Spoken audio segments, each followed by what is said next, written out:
태극장 계단 아래로 패퇴한 독고량이 전열을 가다듬으며 마교 혈마 검대를 다시 밀어올릴 때였다. 해천문 너머 산길 쪽에서 요란한 함성과 함께 수많은 횃불이 밀려들었다. 도사형님, 소저, 우리가 포위망을 뚫고 왔습니다. 개방훈계의 칼칼한 목소리와 함께 무당산 아래를 막고 있던 마교 밤호선을 돌파해낸 칠성 동맹의 선발대가 앞마당으로 쏟아져 들어왔다. 선두에는 승병을 이끈 서림, 공허대사와 화산 매화검대 백동현이 서 있었고 그 좌우로는 대부를 들고 있는 농민 맹호체주, 맹대호와 연주공을 쥔 사천당문 당소소가 나란히 발을 맞추고 있었다. 아이고, 양반들이 오르막길 뛰느라 숨 넘어가겠습니다. 명운이 계단 상단에서 헐렁하게 소매를 걷어붙이며 웃었다. 다들 제 시간에 맞춰 아주 없군. 각자 문파의 고집대로 싸우면 마진에 휘말리겠지만 이 판을 엮어놓으면 이야기가 달라지지. 독고량이 핏대를 세우며 돌을 고쳐주었다. 오합지졸들이 몇 놈 더 늘어난다고 천하제일마의 군세를 막을 줄 아느냐? 전원 쇄도하여 쓸어버려라. 마교 고수들이 어둠을 가르며 일제히 덮쳐오자 공허대사와 백동현이 각자의 병기를 뽑아들고 앞으로 나서려 했다. 그 순간 명운의 정결한 비단 도복 자락이 바람을 타고 계단 중간으로 사뿐히 미끄러져 내려왔다. 어르신들, 각자 힘자랑하실 때가 아닙니다. 마당이 좁으니 제 손끝 궤적을 따라 줄부터 서시지요. 명운의 양손 검지와 중지가 대기를 젓듯 둥글고 유연한 선을 그렸다. 그 손끝에서 뻗어나온 맑은 태극도기가 앞마당 전체의 흐름을 짚어내며 각기 다른 문파 고수들의 발목을 자연스러운 순리의 고리로 끌어당겼다. 억지로 내력을 얽어매는 억압이 아니었다. 물이 낮은 곳으로 흐르고 바람이 틈을 뚫 듯 서로 다른 무공의 결점을 정교한 이치로 이어붙이는 조화로운 배치였다. 소림의 곤봉은 땅의 중심축을 받치고 화산의 매화는 좌우 바람길을 여십시오. 농민과 개방 양반들은 비어있는 관절고리를 메우면 됩니다. 명운의 유쾌하고 명쾌한 지휘에 따라 선발대의 무인이 한치의 어긋남 없이 자리를 잡았다. 가장 앞장선 정점에 옥색 무복의 남궁년이 은빛 명검을 벼리고 서자 비로소 무림 역대 최강의 진법이라 불리는 진정한 칠성연합진이 완성되었다. 일곱 문파의 힘이 명운이 펼친 태극 궤적 안에서 완벽하게 하나로 융화되었다. 단단함과 부드러움, 빠름과 무거움이 서로를 갉아먹지 않고 상생하며 대기 전체를 맑게 정화했다. 부셔버려라. 독고량과 마인들이 악을 쓰며 마검진을 전개해 충돌했다. 하지만 한혈적인 파열음은 일어나지 않았다. 마교 정예들이 내리친 파괴적인 힘은 소림곤봉의 정교한 방어선에 부드럽게 흘려졌고 그 힘이 비틀려 흩어지는 사각지대마다 화산의 날카로운 검기와 남궁년의 이기역검이 미끄러지듯 파고들었다. 농림 산적들의 묵직한 타격과 개방 제자들의 타구봉 궤적이 마인들의 호흡선을 흔들고 당소소의 은침이 적들의 보법 기여를 정확히 꿰뚫었다. 진법 중심에 선 명운은 손을 뻗어 적들의 쇄도하는 힘을 이용하여 회전시켰다. 상대가 강하게 밀고 들어올수록 진법의 순환 속도는 2배로 빨라지며 적들의 중심을 붕괴시켰다. 진로가 엉킨다. 내력이 우리끼리 부딪히고 있어. 독고량의 눈앞에서 혈마 검대의 진영이 추수철벼 베이듯 무너져 내렸다. 정파의 명문 무인들과 사마외도 산적, 시장 바닥 거지들이 한 사람의 도사를 중심으로 완벽한 호흡을 이루어 마교의 예봉을 꺾어버린 것이다. 패퇴한 잔당들이 해천문 밖으로 비틀거리며 물러서자 땀에 젖은 공허대사가 염주를 주며 껄껄 웃었다. 아미타불, 문파의 격식을 벗어던지니 이토록 맑은 순리의 진법이 나오는군. 명운은 텅 빈 손바닥을 탁 털어내며 맑게 갠 하늘을 올려다보았다. 뜰 안가득 승리의 열기가 피어오르고 있었지만 계단 끝자락을 밟고 선 그의 정돈된 표정은 아직 끝나지 않은 폭풍의 진원지를 조용히 직시하고 있었다.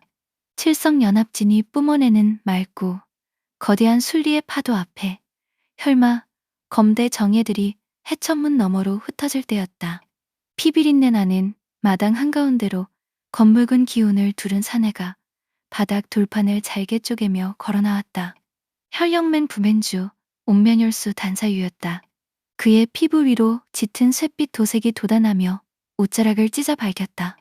마교비전의 외공 사술 중에서도 가장 잔혹하다는 혈금 간불 괴신공을 극성까지 끌어올린 모습이었다. 어리석은 것들, 칼날 몇 개 엮은 진법으로 본교의 대업을 막을 줄 알았더냐? 단사유의 두 팔이 굵은 쇠기둥처럼 부풀어 올랐다. 그는 앞을 가로막는 화산파 정예검수의 도신을 맨손아귀로 쥐어 부수며 곧장 태극장 계단 상간을 향해 돌진했다. 남궁년이 날카로운 이기어검을 날려 그의 정수리와 목줄기를 찔렀지만 불똥만 튀어오를 뿐 피부에 한 치도 뚫고 들어가지 못했다. 금강석처럼 굳어버린 단사유의 사술 외공이 웬만한 화경의 건강조차 튕겨내고 있던 것이다. 하하하. 껍질만 그럴싸한 어린 년의 검술로는 내 옷깃도 뵐 수 없다. 비켜라. 단사유가 묵직한 권품을 휘둘러 계단 중간에 도열해 있던 개방과 농민 무인들을 단숨에 벼랑 끝으로 밀어붙였다.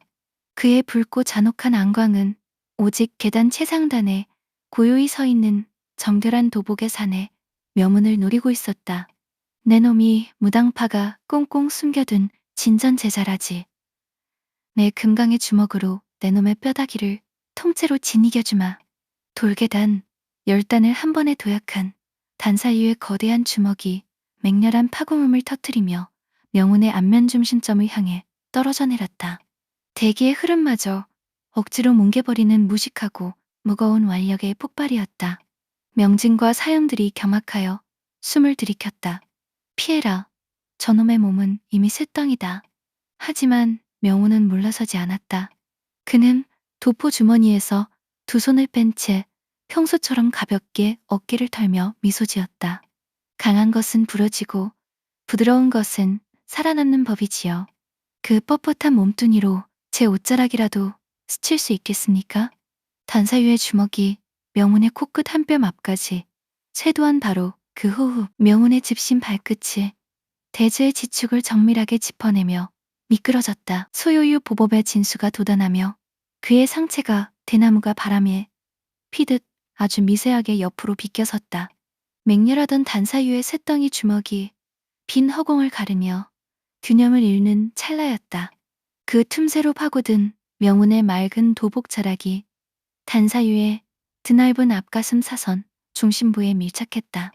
명운은 손끝으로 때리거나 장욕을 부리지 않았다.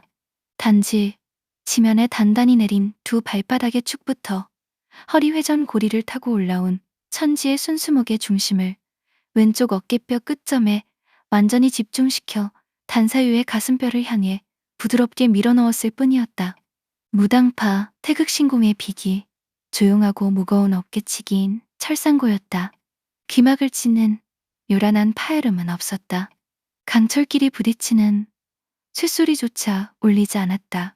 그저 커다란 종을 묵직한 손방망이로 아주 깊숙이 건드린 듯한 둔탁하고 낮은 진동 단 한 번이 단사유의 전신을 훑고 지나갔다.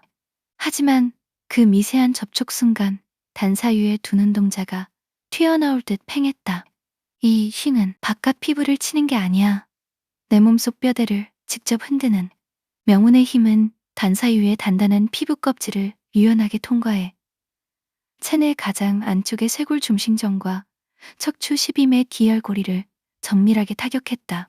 단사유의 가슴속 안에서 굳어있던 쇳뼈다귀들이 도미노처럼 으스러지는 소리가 연달아 울렸다. 마공을 지탱하던 쇄골축이 조용히 함몰되며 그를 보호하던 금공마공의 기운이 단숨에 사방으로 흩어졌다. 크크. 단사유의 입에서 거무죽죽한 핏덩이가 쏟아졌다.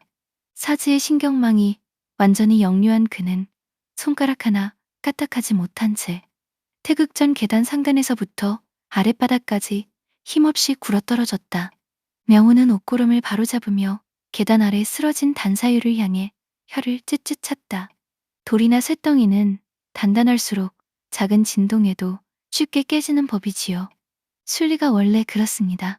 강호 10대 외공고수로 꼽히던 혈영맹 부맹주가 허무하게 뼈가 무너져 쓰러지자 살아남은 적들은 완전히 전의를 상실하고 비명을 지르며 산문 바깥으로 필사적으로 도망치기 시작했다. 도망치던 혈영맹과 마교 잔당들의 발소리가 멀어지자 핏빛으로 물들었던 부당산 주봉에 비로소 고요한 산바람이 불어왔다. 170개의 태극전 계단은 성한 곳을 찾기 힘들 만큼 엉망진이었다.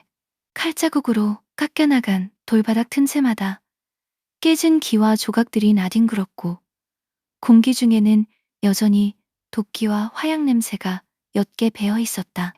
하지만 그 처참한 폐허 위에 앉아있는 무인들의 표정은 맑고 평온했다.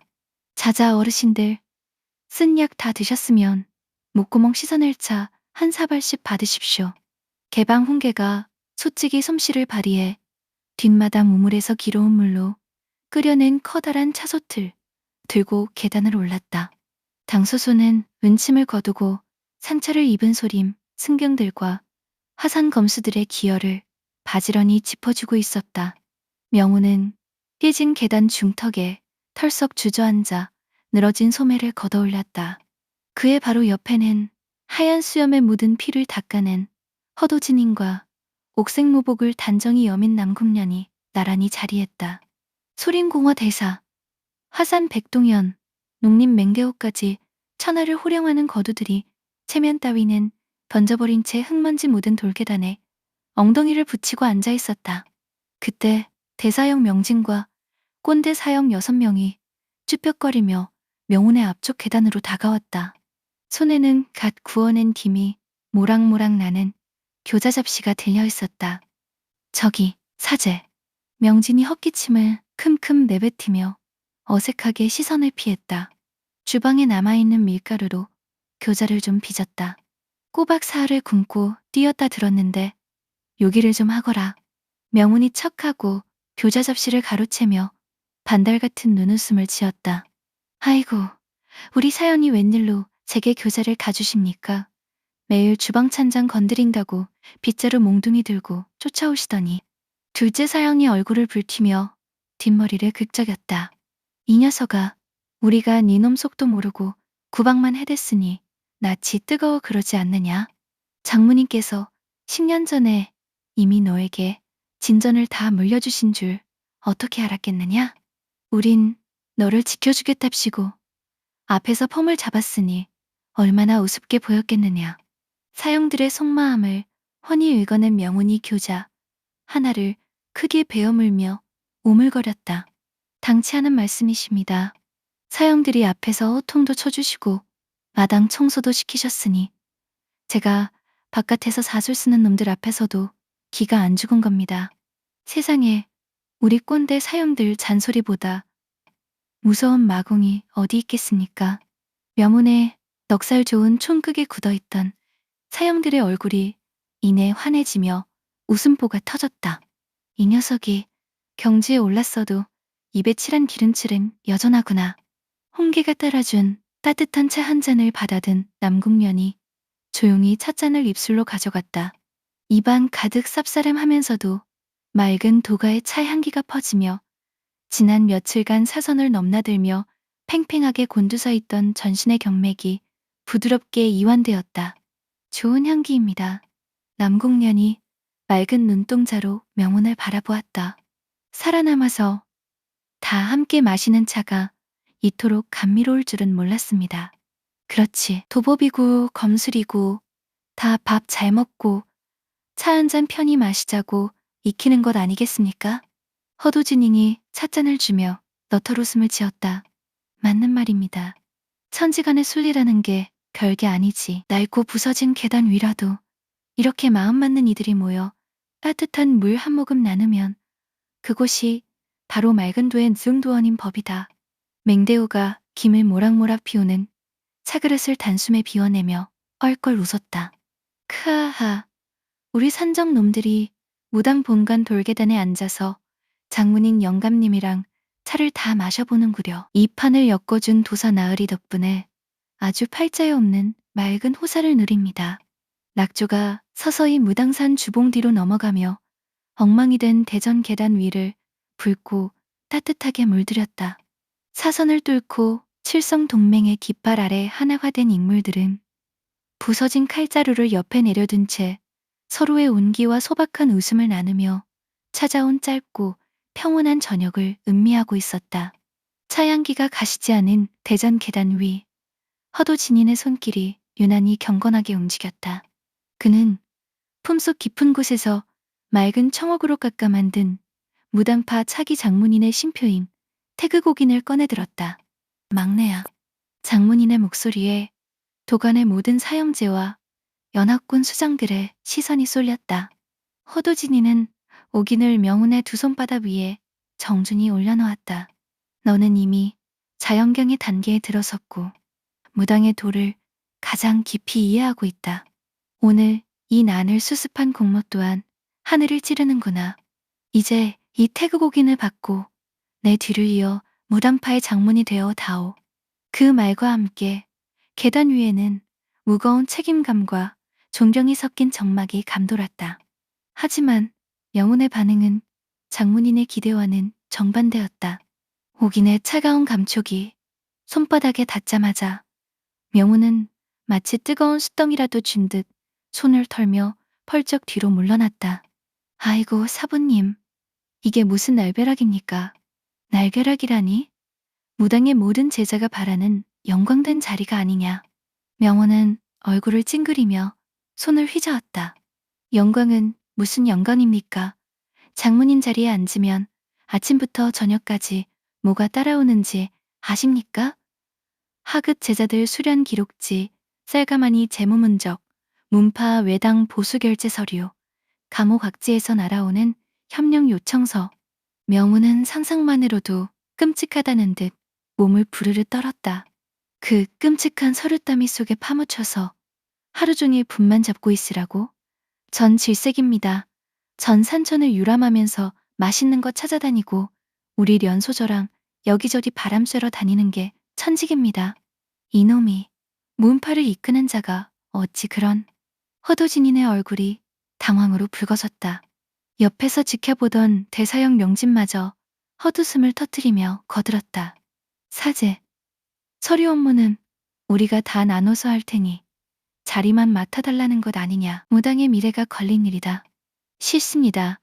옥인 하나 받는 순간 서류 결제 도장이 제 손목에 족쇄처럼 채워질 게 뻔한데 제가 왜 그 구덩이에 제 발로 들어갑니까? 명우는 옥인을 허도진인의 무릎 위로 다시 냅다 던져두고는 신발 뒷축을 꺾어 신고 일어섰다. 저는 이만 가보겠습니다. 뒷정리는 대사형이 하십시오. 내일부터는 련소저랑 비구름 거친 감호를 구경하러 갈 겁니다. 거기 서라. 이 뺀질이 막내놈아. 허도진인이 버럭 소리를 지르며 자리에서 일어섰고 명진과 사형들이 명운을 잡기 위해 계단을 뛰어내려갔다. 사제, 다시는 낮잠 잘 때 훈제육 숨겨주지 않겠다. 괜히 서지 못해? 사형들, 훈제육은 이미 감호 유람을 위해 다 쟁여뒀습니다. 명우는 껄껄 웃으며 태극전 앞마당을 가볍게 가로질렀다. 소요유 보법을 타고 훌쩍 담벼락 위로 뛰어오른 명운이 손을 흔들었다. 남궁소저, 갑시다. 서류 결제 없는 세상으로. 남궁녀는 엉망이 된 계단 위에서 곤란한 듯 미소 짓다가 어느새 옥색 무복자락을 휘날리며 명운의 뒤를 따라 담벼락 위로 가볍게 올라섰다. 도사님의 고집을 꺾을 사람은 아무도 없을 것 같군요. 장문인 뒷정리는 저희가 돌아와서 돕겠습니다. 단장 밖으로 사라지는 두 사람의 뒷모습을 보며 허도진이는 어이가 없다는 듯 헛웃음을 지었다.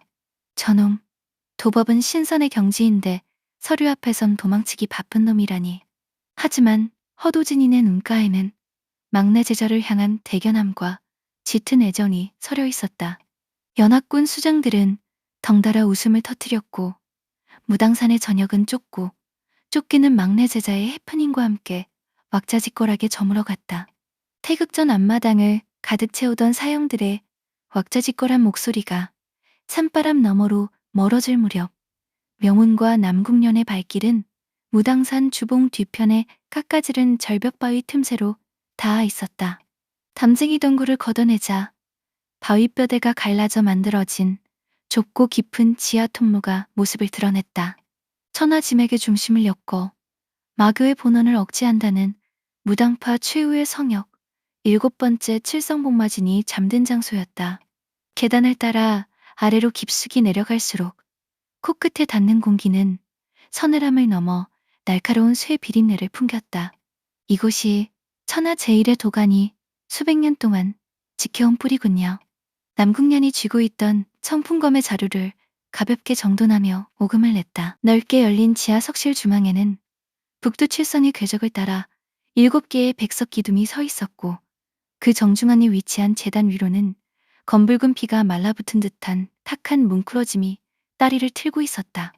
선대 장모님들이 봉인해둔 막이었다. 아이고, 우리 사부님과 선대 어르신들이 집안 청소는 잘하셨는데 쓰레기를 마당 밑에 다 쓸어 넣어 두셨네요. 명운이 집신 끈을 조여 매며 혀를 찼다.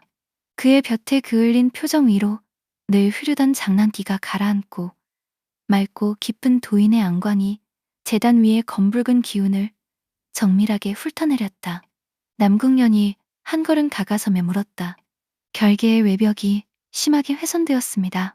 지상의 전투에서 파생된 충격 때문에 안에 갇힌 마귀가 당장이라도 터져나올 듯 동요하고 있습니다. 동요할 수밖에 없지요.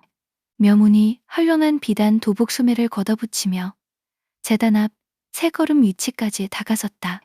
선대 어르신들이 단단한 바위를 쌓아 기운을 억지로 눌러두기만 했으니까 흐르지 못하고 갇힌 물은 썩어서 독이 되는 법입니다. 아무리 단단한 둑을 쌓아도 안에서 골마 터지는 압력을 영원히 버틸 수는 없는 노릇입니다. 억압은 순리를 거스르는 가장 미련한 방법이야. 밖에서 누르는 힘이 강할수록 안에서 반발하는 꼬임도 그만큼 독해지지. 그 순간 사람의 기척을 감지한 재단 위의 검붉은 마귀가 독사 같은 파열음을 내며 사방으로 뻗어나왔다. 석실 내부의 온도가 급격히 떨어지며 피부를 찢는 듯한 살기가 들이닥쳤다. 남궁년이 즉시 이기어감의 맑은 기운을 끌어올려 방어벽을 펼치려 했다. 소저, 칼은 넣어두십시오. 이건 베어서 없앨 수 있는 쇳덩이가 아닙니다. 명운의 부드러운 손끝이 남궁년의 어깨를 살포시 눌러 제지했다. 그는 소요유 보법을 타고 바닥을 미끄러지듯 이동하여 다리를 튼 검붉은 기운 정면으로 다가섰다. 사악한 요기가 명운의 눈처럼 하얀 비단 도복을 삼킬 듯 쇄도했지만 그의 신형은 바람을 맞이하는 버드나무처럼 한치의 흔들림도 없었다. 명운은 내력을 끌어올려 감기막을 치지 않았다. 오히려 단전의 호흡을 완전히 비워내어 자신의 체내를 텅 빈 대기처럼 맑게 가다듬었다. 부드럽게 뻗어나간 명운의 오른손 검지와 중지가 맹렬하게 요동치는 마기 중심부, 기혈이 가장 조밀하게 꼬여있는 사각지대를 가볍게 툭 건드렸다.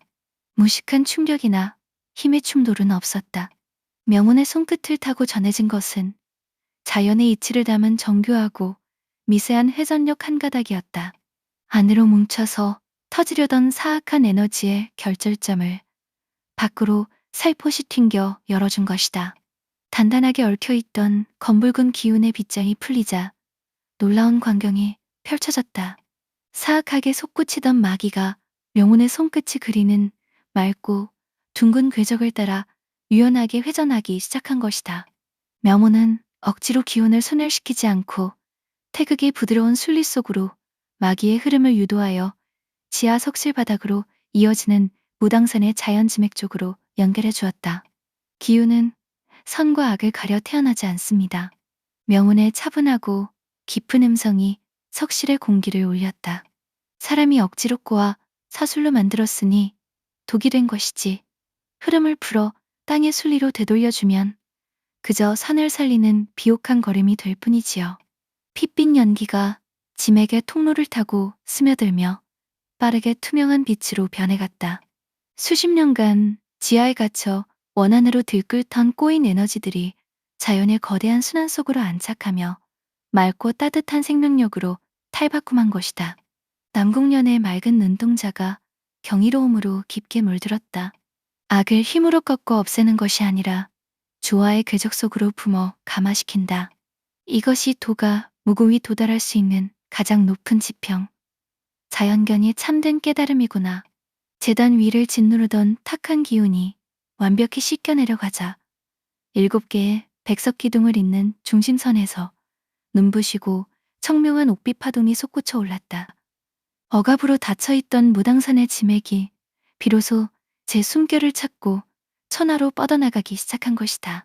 명우는 이마에 맺힌 땀방울을 소매로 닦아내며 텅 빈 재단을 향해 가볍게 합장했다. 이제야 산 밑바닥 공기가 좀 상쾌해졌군. 이 정도면 사부님이 억지로 쥐어주려던 장문인 서류 업무 대신 밥값을 충분히 한 것 같습니다. 남궁년이 검을 거두며 부드럽게 미소 지었다. 도사님 덕분에 무당의 검이 왜 천하를 살리는 활검인지 똑똑히 보았습니다.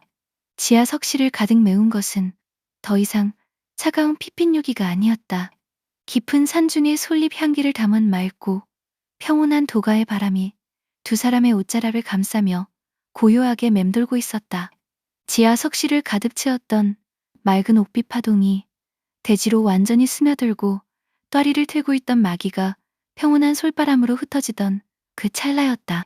무당산 뿌리 깊은 곳에서부터 시작된 둔탁하고 거친 울림이 석실 바닥을 맹렬히 뒤흔들었다. 단순한 지진의 파동이 아니었다. 하늘과 땅의 맑은 호흡선 자체를 강제로 비틀어 짓누르는 아주 이질적이고 끝을 알 수 없는 무거운 살기가 산 바깥쪽에서부터 쓰나미처럼 밀려들어오고 있었다. 7개의 백석 기둥이 미세하게 파열음을 내며 흔들렸다. 이 기운은 남궁년의 굳은 눈매가 단숨에 긴장으로 팽팽해졌다. 화경의 문턱에 올라 이기어검을 다루는 그녀의 단전조차 일순간 헛바퀴를 돌며 가슴이 답답해질 만큼 거대한 압박감이었다. 아이고, 참으로 지독한 손님이 오셨군. 명운이 바닥의 진동을 발바닥 축으로 부드럽게 흡수하며 천천히 고개를 들었다. 선봉대 양반들이 깨지니 결국 집주인이 직접 나섰군. 세상의 이치를 억지로 짓밟아서 스스로 하늘이 되려는 자의 냄새. 천하제일마가 친히 움직였구나. 두 사람이 급히 지하 통로를 빠져나와 주봉 최상단에 자리한 조망대에 올라섰을 때 눈앞에 펼쳐진 광경은 가히 지옥의 도래와 같았다.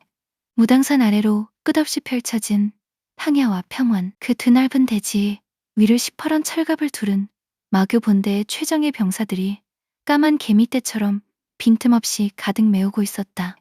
10만에 달하는 대군이 뿜어내는 군세는 그 자체로 하나의 거대한 쇳덩이 산과 같았다. 그 대군의 중앙, 마인의 해골로 장식된 거대한 전차 위에 한 사내가 뒷짐을 진 채 서 있었다. 검은 흑포를 두른 그의 겉모습은 외려 고요하고 덤덤했다. 하지만 그가 서 있는 대지 주변으로 빛과 소리가 굴절되며 어둠 속으로 빨려 들어가는 듯한 기이한 현상이 일어나고 있었다.